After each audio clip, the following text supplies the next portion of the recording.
Mi hombre ideal, capítulo primero.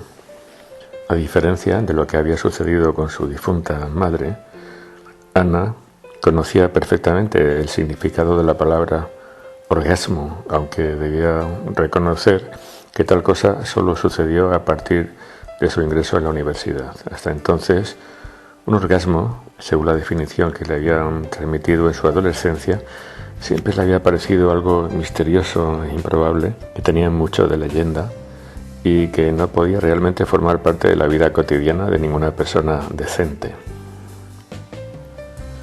Ana, que sin ningún fundamento se consideraba a sí misma una mujer moderna, meneaba la cabeza con condescendencia al recordar que su madre había creído durante toda su vida que un orgasmo era alguna especie de instrumento musical ya en desuso.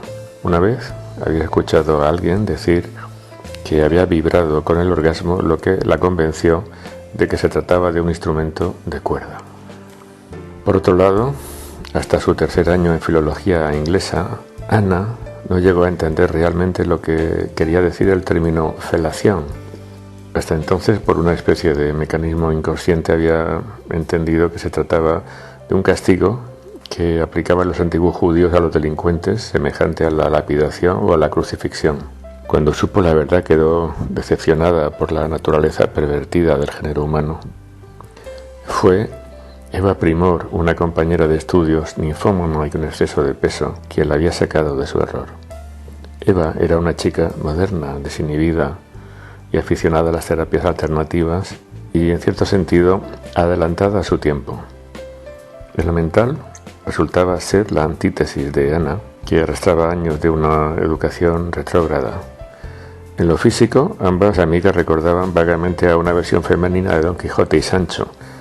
Ana era alta y delgada, además de exquisita y romántica. Eva, bajita y gorda, además de descarada y en cierto sentido vulgar. En los primeros momentos, tanto Eva como sus avanzados conocimientos en materia de sexo y el descaro con el que los pregonaba, a Ana le habían parecido repugnantes, pero con el tiempo había aprendido a no prescindir de su amiga, que había llegado a transformarse en su guía en este territorio en el que lo ignoraba casi todo, pero que le interesaba horrores.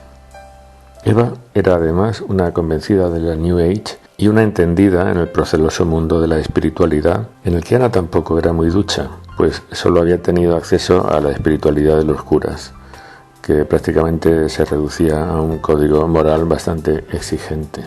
Eva le había prestado a Ana un buen número de libros de autoayuda y con esto le había descubierto un mundo nuevo.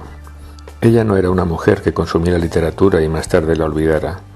De la misma forma que sus lecturas poéticas la habían conducido a construir aquel ideal de hombre bello, sensible, poderoso, atento, generoso y extraordinario amante que buscaba con locura, así también sus más recientes estudios de yoga, nutrición y espiritualidad la habían impulsado a llevar a la práctica con inquietante devoción todo lo aprendido.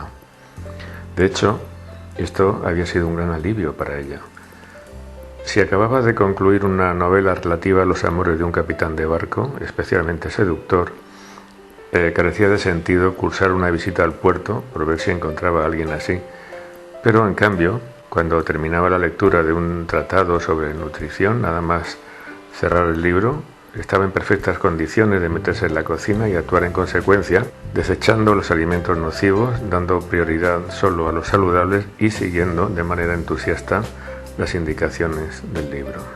Dios había dotado a Ana de un cuerpo atractivo, con una cara bien formada, que rodeaba unos labios gruesos y habitualmente rojos de carmín, de un temperamento impulsivo, un sentimentalismo decimonónico y un coeficiente intelectual modesto pero decente.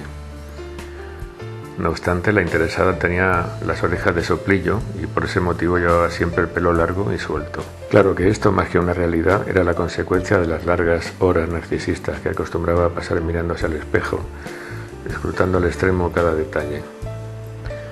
Pero fuera real o imaginado, el efecto daba igual. A Ana le daba alergia pensar que alguien, especialmente un hombre, pudiera darse cuenta, y aquella inseguridad psicológica se había prolongado a esta edad muy avanzada.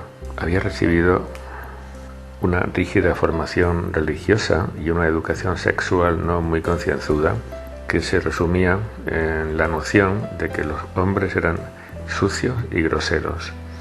Tenían entre las piernas un objeto repugnante y gustaban de restregarse como cerdos contra el cuerpo de una mujer.